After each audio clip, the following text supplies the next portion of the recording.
ರಾಜಕುಮಾರ ರಾಮಚಂದ್ರನಿಗೆ ಅಮಾತ್ಯ ಸುಮಂತ್ರನ ಪ್ರಣಾಮಗಳು. ಅಮಾತ್ಯರೇ, ವಂದನೆಗಳು. ದಯಮಾಡಿ ಆಸೀನರಾಗಿ. ನನ್ನಿಂದೇನಾಗಬೇಕೆಂದು ಆಜ್ಞೆ ಆಗಲಿ.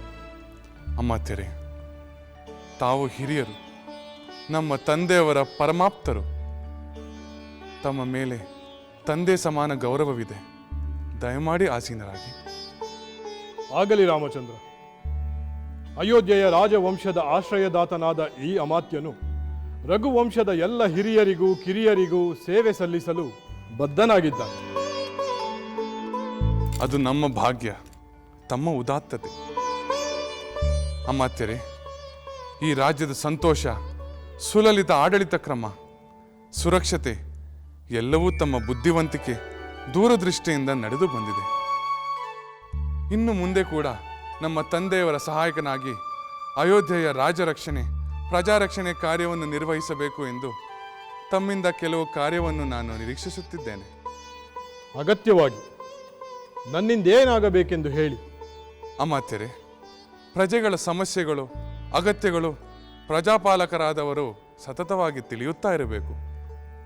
ಇದನ್ನು ತಿಳಿಯಬೇಕು ಎಂದರೆ ನಗರದಲ್ಲಿ ಚಾರರು ಸಂಚರಿಸುತ್ತಾ ಪ್ರಜಾಭಿಪ್ರಾಯವನ್ನು ಸಂಗ್ರಹಿಸಿಕೊಂಡು ನಮಗೆ ಒಪ್ಪಿಸಬೇಕು. ಆಗ ಪ್ರಜೆಗಳ ಕ್ಷೇಮಕ್ಕಾಗಿ ಅಗತ್ಯವಾದ ಕ್ರಮವನ್ನು ತೆಗೆದುಕೊಳ್ಳಲು ನಮಗೆ ಸುಲಭವಾಗುತ್ತದೆ. ಪ್ರಜೆಗಳ ಸಂಕಟವನ್ನು ಚಾರರಿಂದ ನಾವೇ ತಿಳಿದು ಅದನ್ನು ಪರಿಹಾರ ಮಾಡುವುದು ಒಳ್ಳೆಯದು ಎಂದು ನನ್ನ ಭಾವನೆ. ತಮ್ಮ ಆಲೋಚನೆ ರಾಜ್ಯದ ಕ್ಷೇಮ ದೃಷ್ಟಿಯಿಂದ ಅತ್ಯಂತ ಸೂಕ್ತವಾಗಿದೆ. ನಾನು ಕೆಲವು ವಿಷಯ ಸಂಗ್ರಹಣ ನಿಪುಣ ಚಾರರನ್ನು ಈ ಕೂಡಲೇ ಈ ಕಾರ್ಯಕ್ಕೆ ನಿಯೋಜಿಸುತ್ತೇನೆ. ಅವರಿಂದ ಕಾಲಕಾಲಕ್ಕೆ ರಾಜ್ಯದ ಕ್ಷೇಮ, ಪ್ರಜಾಭಿಪ್ರಾಯಗಳನ್ನು ತಿಳಿಯುವ ವ್ಯವಸ್ಥೆಯನ್ನು ಮಾಡುತ್ತೇನೆ. ಆಗಲಿ ಅಮಾತ್ಯರೇ, ಪ್ರಜಾಭಿಪ್ರಾಯವನ್ನು ಕೇಳಲು ನಾನು ಕಾತುರದಿಂದಿದ್ದೇನೆ.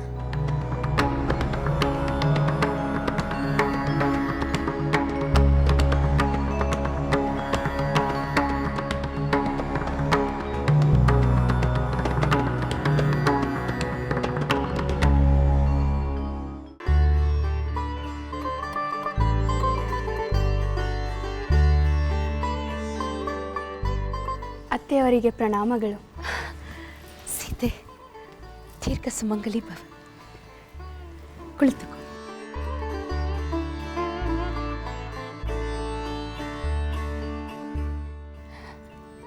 ಸೀತೆ, ನೀನು ಎಷ್ಟು ಬೇಗ ನನಗೆ ಹತ್ತಿರದವಳಾಗಿಬಿಟ್ಟೆ. ನಿನ್ನನ್ನು ಪ್ರತಿದಿನ ನೋಡಬೇಕು, ನಿನ್ನೊಡನೆ ಮಾತನಾಡಬೇಕು ಎಂಬ ಹಂಬಲ ನನಗೆ. ಎಷ್ಟೋ ವರ್ಷಗಳಿಂದ ನೀನು ನನ್ನ ಜೊತೆಯಲ್ಲಿಯೇ ಬೆಳೆದೆಯೇನೋ ಎಂಬ ಭಾವನೆ ನನ್ನಲ್ಲಿ ಉಂಟಾಗುತ್ತಿದೆ. ಮಾತಾಮಯಿ, ಅದು ನಿಮ್ಮ ವಿಶ್ವಾಸದ ಫಲ. ಆ ವಿಶ್ವಾಸಕ್ಕೆ ನಿನ್ನ ಸದ್ಗುಣಗಳೇ ಕಾರಣ. ನಿನ್ನಲ್ಲಿ ಸಂತೋಷ ಹಂಚಿಕೊಂಡರೆ ಇನ್ನೂ ಹೆಚ್ಚು ಸಂತೋಷವಾಗುತ್ತದೆ. ದುಃಖವನ್ನು ಹಂಚಿಕೊಂಡರೆ ಮನಸ್ಸಿಗೆ ಸಮಾಧಾನವಾಗುತ್ತದೆ. ಮಾತಾಮಯಿ, ತಮ್ಮ ಸಂತೋಷದ ವಿಚಾರ ತಿಳಿದರೆ ನಾನು ಆನಂದ ಪಡುತ್ತೇನೆ. ಆದರೆ ತಮ್ಮಲ್ಲಿ ನೋವಿನ ವಿಚಾರವಿದ್ದು ಅದು ನನ್ನೊಂದಿಗೆ ಹೇಳಿ ಸಮಾಧಾನ ಪಡುವಂಥ ಪರಿಸ್ಥಿತಿ ಎಂದಿಗೂ ಬರುವುದಿಲ್ಲ ಎಂದು ನಾನು ತಿಳಿದಿದ್ದೇನೆ. ಇದು ಇಂದು ಬಂದಿರುವ ನೋವಿನ ವಿಚಾರವಲ್ಲ ಸೀತೆ, ಈಗಾಗಲೇ ಇರುವ ನೋವಿನ ವಿಚಾರ. ಹಿಂದಿನಿಂದಲೂ ಅನುಭವಿಸುತ್ತಿರುವ ನೋವಿನ ವಿಚಾರ. ಮಾತಾಮಯಿ, ಮಹಾರಾಣಿಯಾದ ತಮಗೂ ದುಃಖವಿದೆಯೇ? ಏಕಿರಬಾರದು ಸೀತೆ? ಮಹಾವಂಶದ ಮಹಾರಾಜರ ಮಹಾರಾಣಿ ಎಂದು ಕೂಡಲೇ ನನಗೆ ದುಃಖವೇ ಇರಬಾರದೆಂದೇನೂ ಇಲ್ಲವಲ್ಲ.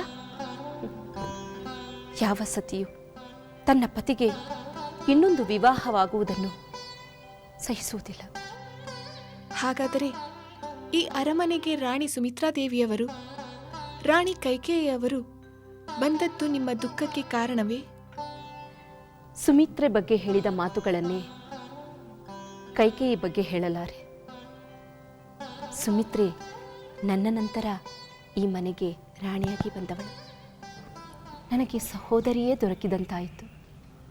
ಅವಳ ಸದ್ಗುಣಗಳಿಂದ ನನ್ನ ಮನಸ್ಸಿಗೆ ಶಾಂತಿಯನ್ನು ನೀಡುತ್ತಿದ್ದಳು. ಆದರೆ ಕೈಕೇಯಿ ಹಾಗಲ್ಲ. ಕೈಕೇಯಿ ರಾಣಿಯಾಗಿ ಬಂದಾಗ ನನಗಾಗಲಿ ಸುಮಿತ್ರೆಗಾಗಲಿ ಸೋದರಿ ಸಿಕ್ಕಳಲ್ಲ ಎಂಬ ಭಾವನೆ ಬರಲೇ ಇಲ್ಲ. ಒಬ್ಬ ಸವತಿ ಸಿಕ್ಕಳಲ್ಲ ಎಂಬ ನೋವು ಉಂಟಾಯಿತು. ಅದಕ್ಕೆ ಕಾರಣ ಕೈಕೇಯಿ ನಡವಳಿಕೆ. ಮಹಾರಾಜರ ಪ್ರೇಮ, ಐಶ್ವರ್ಯ, ವೈಭವ ಎಲ್ಲವೂ ತನಗೆ ಮಾತ್ರ ಲಭಿಸಬೇಕು ಎಂಬ ಸ್ವಾರ್ಥ. ಆ ಸ್ವಾರ್ಥದಿಂದ ನನಗೆ ಸುಮಿತ್ರೆಗೆ ಬಹಳ ಸರಿ ನೋವನ್ನು ತಂದಿತು. ನಾನು ಸುಮಿತ್ರೆ ಒಬ್ಬರಿಗೊಬ್ಬರು ಸಮಾಧಾನ ಮಾಡಿಕೊಂಡು ಸುಮ್ಮನ. ಈಗ ಅದೇ ಭಾವನೆ ನಿನ್ನಲ್ಲಿ ನನಗೆ ಉಂಟಾಗುತ್ತಿದೆ. ನನ್ನ ನೋವುಗಳನ್ನು ನಿನ್ನ ಬಳಿ ಹಂಚಿಕೊಳ್ಳಬೇಕು ಎಂಬ ಆಸೆ ಉಂಟಾಗುತ್ತಿದೆ. ಈ ವಿಚಾರವೆಲ್ಲ ನಿನಗೆ ಹೇಳುವುದು ಉಚಿತವೋ ಅನುಚಿತವೋ ನನಗೆ ಗೊಂದಲ ಉಂಟಾಗುತ್ತಿದೆ. ಆ ಗೊಂದಲವೇ ಬೇಡ ಮಾತಾಮಯಿ. ತಮ್ಮ ಮನಸ್ಸಿನ ಯಾವುದೇ ವಿಚಾರ ನನ್ನೊಂದಿಗೆ ಹಂಚಿಕೊಂಡಾಗ ಸಮಾಧಾನವಾಗುತ್ತದೆ ಎಂದರೆ ಅದನ್ನು ನನಗೆ ದಯಮಾಡಿ ಹೇಳಿರಿ. ಕಿರಿಯಳಾದ ನನ್ನಿಂದ ತಮ್ಮ ದುಃಖವನ್ನು ಹೋಗಲಾಡಿಸುವ ಯಾವುದೇ ಪ್ರಯತ್ನವಾದರೂ ನಾನು ಸಂತೋಷದಿಂದ ಮಾಡುತ್ತೇನೆ. ನನಗೆ ಗೊತ್ತು ಸೀತೆ, ನೀನು ಎಲ್ಲರ ಮನಸ್ಸಿಗೂ ಸಂತೋಷವನ್ನು ನೀಡುತ್ತಾ ಎಲ್ಲರ ದುಃಖವನ್ನು ಪರಿಹರಿಸುವ ಮನಸ್ಸುಳ್ಳವಳು ಎಂದು. ಅದಕ್ಕೆ ನಿನ್ನ ಬಳಿ ಎಲ್ಲವನ್ನೂ ಹೇಳಿಕೊಂಡೆ. ಆದರೆ ನನ್ನ ಮಾತುಗಳು ನಿನಗೆ ನೋವನ್ನು ತರಬಾರದಷ್ಟೇ. ನೀನು ಯಾವಾಗಲೂ ಸಂತೋಷದಿಂದಿರಬೇಕು. ಶುಭವಾಗಲಿ. ಹೋಗಿ ಬಾ. ದೀರ್ಘ ಸುಮಂಗಲಿ ಭವ.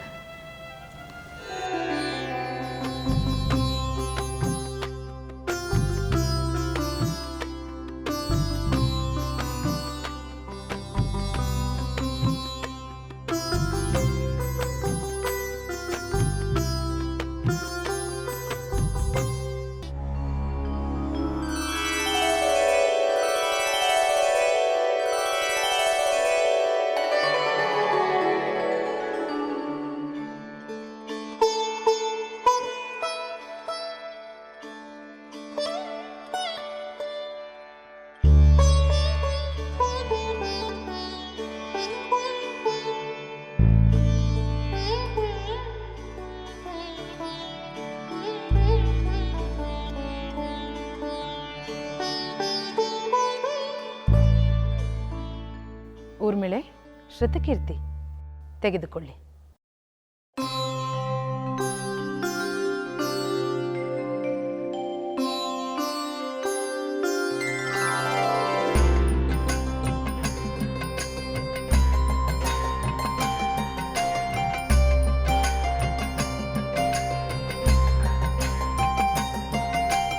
ಇದೇನಿದು? ನೀವಿಬ್ಬರು ಇಂದು ಒಂದೇ ರೀತಿಯ ವಸ್ತ್ರಾಭರಣಗಳನ್ನು ಧರಿಸಿದ್ದೀರಿ? ಒಂದೇ ರೀತಿಯ ಅಲಂಕಾರ ಮಾಡಿಕೊಳ್ಳಬೇಕೆಂದು ಮಾತನಾಡಿಕೊಂಡಿದ್ದೀರಾ?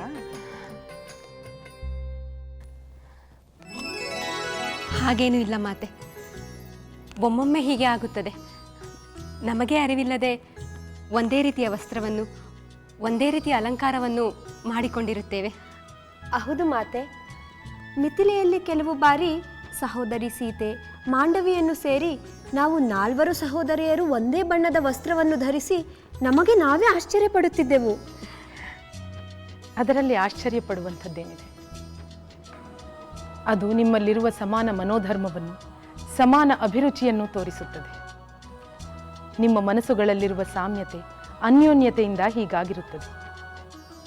ಎಲ್ಲ ಕುಲದಲ್ಲಿಯೂ ಎಲ್ಲ ಮನೆತನಗಳಲ್ಲಿಯೂ ಇಂತಹ ಅಪೂರ್ವವಾದ ಹೊಂದಾಣಿಕೆ ಸಿಗುವುದು ದುರ್ಲಭ.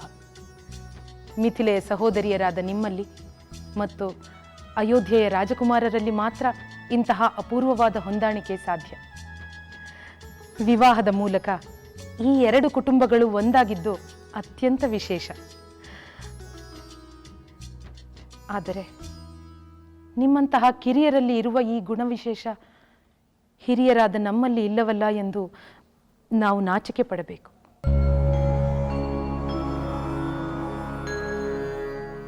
ಮಾತೆಯವರೇ, ನಿಮ್ಮಲ್ಲಿ ಏಕೆ ಇರುವುದಿಲ್ಲ? ನೀವು ನಮಗಿಂತ ಉತ್ತಮರು, ತಿಳಿದವರು. ಹೌದು ಮಾತೆ, ನಿಮ್ಮನ್ನು ಕಂಡು ನಾವು ಕಲಿಯಬೇಕು. ಇಲ್ಲ ಇಲ್ಲ, ನಮ್ಮನ್ನು ಕಂಡು ಕಲಿಯದೇ ಇರಬೇಕಾದ ವಿಷಯವೂ ಇದೆ. ನಮಗೆ ಆಶ್ಚರ್ಯವಾಗುತ್ತಿದೆ. ಅದೇನೆಂದು ಕೇಳಿದರೆ ತಪ್ಪಾಗುವುದಿಲ್ಲ ತಾನೇ? ಇಲ್ಲ, ಖಂಡಿತ ತಪ್ಪಾಗುವುದಿಲ್ಲ. ನೀವುಗಳು ಅದನ್ನು ತಿಳಿಯುವುದೇ ಒಳ್ಳೆಯದು. ಈ ಅರಮನೆಯಲ್ಲಿ ನಾನು, ಕೌಸಲ್ಯೆ ಹಾಗೂ ಕೈಕೇಯಿ ಮೂವರು ರಾಣಿಯರು. ಕೌಸಲ್ಯೆ ನನಗೆ ಅಕ್ಕನಾದರೆ ಕೈಕೇಯಿ ನನಗೆ ತಂಗಿಯಾಗಬೇಕು. ನಾವು ಮೂವರು ಪ್ರಭುವಿನಲ್ಲಿ ಸಮಾನವಾದ ಪ್ರೇಮವನ್ನಿಟ್ಟಿದ್ದೇವೆ. ಮೂವರು ಸಮಾನವಾದ ಭೋಗ ಭಾಗ್ಯಗಳನ್ನು ಪಡೆದಿದ್ದೇವೆ. ಆದರೂ ನನಗೆ ಕೌಸಲ್ಯೆಯಲ್ಲಿರುವ ಪ್ರೀತಿ ಮತ್ತು ಕೌಸಲ್ಯಗೆ ನನ್ನಲ್ಲಿರುವ ಪ್ರೀತಿ ಕೈಕೇಯಿಗೆ ನಮ್ಮಿಬ್ಬರಲ್ಲೂ ಇಲ್ಲ. ನಾನು ಹಾಗೂ ಕೌಸಲ್ಯೆ ಕೈಕೇಯಿಯ ದೆಸೆಯಿಂದಾಗಿ ಎಷ್ಟೋ ಮಾನಸಿಕ ವೇದನೆಯನ್ನು ಅನುಭವಿಸಿದ್ದೇವೆ. ಅದೇ ರೀತಿ ಕೌಸಲ್ಯೆ ಹಾಗೂ ನಾನು ಪರಸ್ಪರ ಮಾನಸಿಕ ಸಮಾಧಾನವನ್ನು ಪಡೆದಿದ್ದೇವೆ. ಈಗ ನೀವೇ ಹೇಳಿ, ನೀವು ನಾಲ್ವರು ಸಹೋದರಿಯರಲ್ಲಿರುವ ಈ ಗುಣ ಹೆಚ್ಚು ಅಥವಾ ನಾವು ಮೂವರು ಸವತಿಯರಲ್ಲಿರುವ ಗುಣ ಹೆಚ್ಚು?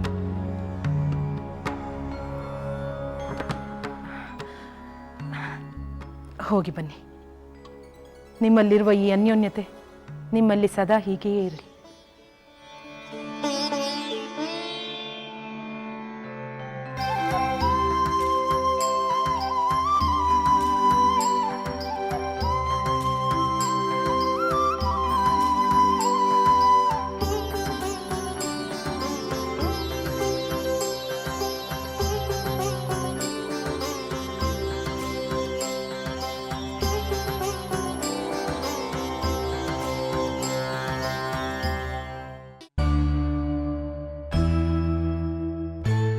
ರಾಜಕುಮಾರರಿಗೆ ವಂದನೆಗಳು.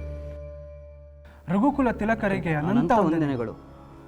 ತಾವು ತಿಳಿಸಿದಂತೆ ಜನಾಭಿಪ್ರಾಯವನ್ನು ಸಂಗ್ರಹಿಸಲು ಸಮರ್ಥರಾದ ಚಾರರನ್ನು ಕರೆತಂದಿದ್ದೇನೆ. ಸರಿ, ನಿಮ್ಮ ಕೆಲಸವೇನೆಂದು ಈಗಾಗಲೇ ಅಮಾತ್ಯರಿಂದ ಅರಿವಾಗಿರಬಹುದು. ಆಗಿದೆ ಪ್ರಭು. ಪ್ರಜೆಗಳ ಸಮಸ್ಯೆಗಳನ್ನು ತಿಳಿದುಕೊಂಡು ಅವರ ಅಭಿಪ್ರಾಯಗಳನ್ನು ಸಂಗ್ರಹಿಸಿಕೊಂಡು ದೊರೆಗಳಿಗೆ ಅರಿಕೆ ಮಾಡುವುದು. ಹೌದು, ಆದರೆ ಒಂದು ವಿಷಯ ನೆನಪಿರಲಿ. ಅಭಿಪ್ರಾಯವನ್ನು ಸಂಗ್ರಹಿಸುವಾಗ ಪ್ರಜೆಗಳಿಗೆ ಯಾವುದೇ ತರಹದ ಕಷ್ಟ ಬರಬಾರದು. ನೀವು ಚಾರನೆಂಬ ವಿಷಯ ಯಾರಿಗೂ ತಿಳಿಯಬಾರದು. ಖಂಡಿತ ನಾವು ಗೋಪ್ಯವನ್ನು ಕಾಪಾಡಿಕೊಳ್ಳುತ್ತೇವೆ ಪ್ರಭು. ನಾವ್ಯಾರೊಂದು ಯಾರಿಗೂ ತಿಳಿಯದಂತೆ ವಿಷಯವನ್ನು ಸಂಗ್ರಹಿಸುತ್ತೇವೆ. ನೀವು ಪರಿಪಾಲಿಸಬೇಕಾದ ಮತ್ತೊಂದು ವಿಷಯವೇನೆಂದರೆ, ಮಹಾರಾಜರ ಬಗ್ಗೆ ಆಗಲಿ, ರಾಜ ಪರಿವಾರದ ಬಗ್ಗೆ ಆಗಲಿ, ರಾಜ್ಯದ ಅಧಿಕಾರಿಗಳ ಬಗ್ಗೆ ಆಗಲಿ, ಯಾರಾದರೂ ಒಳ್ಳೆಯದನ್ನೇ ಹೇಳಲಿ ಕೆಟ್ಟದನ್ನೇ ಹೇಳಲಿ, ನಿಮ್ಮ ವರದಿಯನ್ನು ನಮಗೆ ಒಪ್ಪಿಸಬೇಕು. ಇದು ಮಹಾದಾಜ್ಞೆ ಪ್ರಭು. ಹಾಗೆಯೇ ನಿಮಗೆ ನಮ್ಮ ಮೇಲೆ ಪೂಜ್ಯ ಭಾವನೆ ಇದೆ ಎಂಬ ಮಾತ್ರಕ್ಕೆ ಯಾರಾದರೂ ನಮ್ಮ ವಿರುದ್ಧ ಮಾತನಾಡಿದರೆ ನೀವು ಕೋಪಗೊಳ್ಳುವುದೇ ಆಗಲಿ, ಅವರನ್ನು ನಿಗ್ರಹಿಸದೇ ಆಗಲಿ ಮಾಡಕೂಡದು. ಅವರು ಹೇಳಿದ್ದನ್ನು ನಮಗೆ ತಿಳಿಸುವುದಷ್ಟೇ ನಿಮ್ಮ ಕರ್ತವ್ಯ. ಆಗಲಿ ಪ್ರಭು, ಈ ವಿಷಯವನ್ನು ಚಾಚೂ ತಪ್ಪದೆ ಪಾಲಿಸುತ್ತೇವೆ. ಸರಿ, ನೀವಿನ್ನು ನಿಮ್ಮ ಕಾರ್ಯವನ್ನು ಆರಂಭಿಸಬಹುದು. ಆಗಲಿ ಪ್ರಭು, ತಮ್ಮಿಂದ ಅನುರಕ್ತರಾದೆವು. ಪ್ರಭು, ಈ ಚಾರರ ಕುಲ, ಗುಣ, ವಿದ್ಯೆ, ವಿನಯಗಳ ಬಗ್ಗೆ ಸಂಪೂರ್ಣವಾಗಿ ತಿಳಿದುಕೊಂಡು ತಾವು ತಿಳಿಸಿದಂತೆ ಈ ಕಾರ್ಯಕ್ಕೆ ನಿಯೋಜಿಸಲಾಗಿದೆ. ಒಳ್ಳೆಯದು ಅಮಾತ್ಯರೇ. ಪ್ರಜೆಗಳ ಕ್ಷೇಮಕ್ಕಾಗಿ ನಿರ್ಧಾರವನ್ನು ತೆಗೆದುಕೊಳ್ಳಲು ಈ ವ್ಯವಸ್ಥೆಯಿಂದ ಅನುಕೂಲವಾಗುತ್ತದೆ. ನೀವು ನಿಮ್ಮ ರಾಜ್ಯ ಕಾರ್ಯವನ್ನು ಮುಂದುವರಿಸಬಹುದು.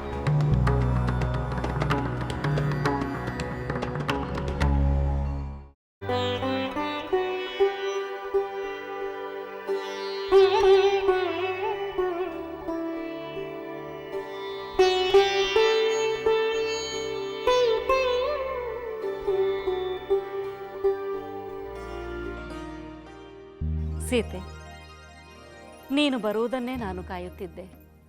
ಅಹುದೇ, ಉದ್ಯಾನವನದಲ್ಲಿದ್ದ ನಾನು ನಿಮ್ಮ ಸಂದೇಶ ತಲುಪಿದ ತಕ್ಷಣ ಹೊರಟು ಬಂದೆ. ನನ್ನಿಂದ ನಿಮಗೇನಾದರೂ ಕಾರ್ಯವಾಗಬೇಕಾಗಿತ್ತೇ?